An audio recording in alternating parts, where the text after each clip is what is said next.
Hi, good morning. It's Monday morning, and that means it's time for Dr. Lewis Singer and Singer Family Chiropractic. It is our weekly health tip. Some of you may know, I think most of you probably do, that my other love besides chiropractic is being a musician. I have been singing and playing piano and keyboard since I was 8 years old.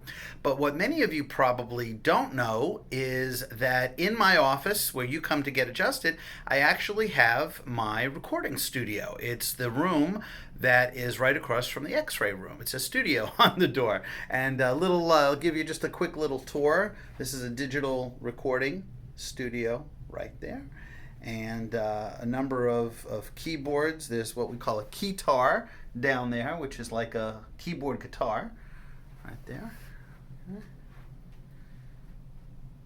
So I'll give you a little idea. Mixing board right there. There we go. Okay. Another keyboard over here.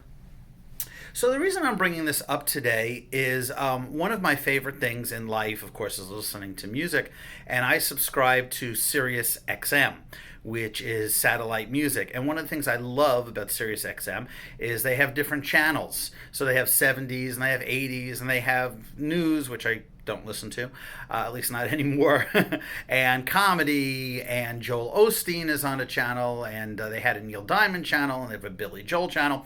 Well, recently they put on a Prince channel. It's for a limited time.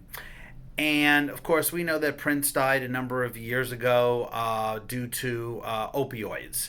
And one of the things that really gets me upset, probably really gets me angry more than anything, because this kind of hits in the heart of being a musician and also being a chiropractor, because my job as a chiropractor is really to help people live a healthy life without the use of drugs and medications, because every drug and every medication has a side effect. Some of those side effects are death. So when I have somebody in my life, somebody who is a role model to me, somebody who I admire, especially in the arts, whether it's Prince, whether it's Michael Jackson, whether it's Elvis Presley, and they die of drug overdose or interactions with drugs or side effects of drugs, it really makes me upset. It really makes me angry, as if a family member were to pass away from the same thing. Because I always think about, for example, in terms of Prince, if he was alive another 10, 20, 30 years, what other music would come out of him? What else? What have we been denied musically and creatively because his time on earth was so short? And so the reason I'm bringing this up today, and again, every time I hear Prince, that gnawing in my heart, I do enjoy his music, and I am enjoying the station, but it always just tugs at my heartstrings. And I always think, man, if he were under chiropractic care, if there was somebody to tell him, hey, let's try to get you off of these medications, if there was somebody who really cared. But a lot of times people take medications and they don't realize the side effects. It's very easy to say, oh, that's not going to happen to me. We listen to these drug commercials on television, and they go through all this wonderful thing, and people are playing on the beach or hugging each other and all that kind of stuff, and while they're doing all these fun things, they say, well, you could have this and you could have that, and there are serious side effects, and it may even cause death, and it could cause things like schizophrenia, and it could cause things like suicidal tendencies, suicidal thoughts. And I think we just sort of brush that off sometimes. We say, "Oh, that's not going to happen to me. That'll happen to other people." Well, it can happen to you. And I'm not saying there's not a place for medications. There are places for medications.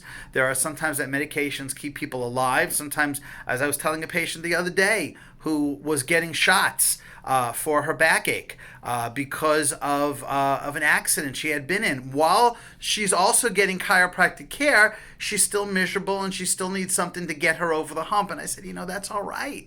Medications used in short term can be very, very helpful. But I think it behooves every single one of you that take any medications whatsoever is to know what you're taking, to know what it's for first of all, and I have patients that are on medications that they don't even know what it's for. They don't know whether it's for blood pressure or whether it's for cholesterol or any of these things. So number one, look at what you're taking and why are you taking it. Number two, what are the side effects of what you're taking? Is it worth it? You may decide it's not worth it. You may decide another medication would be better, less side effects. Or you may decide, along with your doctor's help, to maybe start decreasing the medications that you're on, because side effects a lot of times build in the system. You could take a pill 1 or 2 times and it doesn't cause any problems, but after that it develops in the system and it causes problems. So don't think that you just took something one time, oh, I didn't get any side effects, I feel fine, this medication's okay for me. It may not be that way. So number two is find out what the side effects are and see if it's worth it. Okay? And then number three, what is the disease and the problem compared to what you're taking? You know, there's very little research out there, you know, and a lot of it's been debunked that said that, well, you know, the higher your cholesterol, the more prone you're going to be having to a heart attack. Okay, and there's a lot of doctors coming out now and say, you know what, there really is no credibility with that. That you could still get a heart attack and have low cholesterol, or you could have high cholesterol and never get a heart attack. And who came up with these cholesterol numbers? Who said that 200 was a high number? Who said that 250 was a high number? You need to look at all of these things and really think for yourself, because you're putting that into your body. Now, as a chiropractor, I would never tell somebody to take or not to take something, because I believe in freedom of choice. I believe that you and you alone should decide what you put inside of your body. So that is your decision. But it also behooves you to make sure that you know why you're doing what you're doing. Because I would hate for any of you to have a reaction or to have further problems because you're taking a medication maybe you didn't really need to take. Okay? Or maybe you could have taken it just for short term to get you over the hump, and then let natural means such as chiropractic take you the rest of the way there. So, you know, like I said, again, being a musician, when this happens to musicians and people that I admire and people that I respect, and the people that I've listened to for years, it just really, really hurts my heart. So I don't want any of you out there to have further problems because of your medications, because that would hurt my heart just as well, whether you're a musician or not. You're my family. Chiropractic members are my family members. You are part of my chiropractic family. So again, those three things, very important to do. Okay. Number one, understand why you're taking the medication that you're taking. What is it for? What is it for? Research it. Why did the doctor prescribe it to you?